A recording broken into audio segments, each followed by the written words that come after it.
Здравейте, казвам се Симона Велчева и съм кинезитерапевт в ортопедичен център Кинов. Завърших образованието си в Национална спортна академия Васил Левски и специализацията, която избрах, е кинезитерапия в неврологията и психиатрията.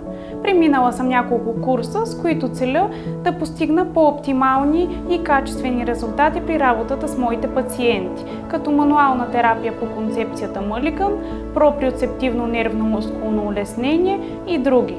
Това ми помага за по-ефективни резултати при работата с пациенти, както в ортопедичния център, така и при тези, които прилагам след оперативна домашна рехабилитация. Интересите в практиката ми са насочени към патологии на опорно-двигателният апарат, централна и периферна нервна система. Чрез високоинтензивната магнитотерапия ние целим обезболяване и забързване на възстановителния процес.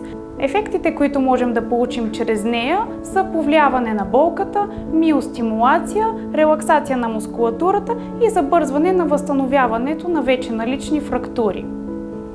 Магнитотерапията успешно се прилага както при остри, така и при хронични състояния, при патологии, засягащи опорно-двигателният апарат, както и нервната система. Смятам, че високоинтензивната магнитотерапия е чудесно приложение и допълнение към класическата кинезитерапия.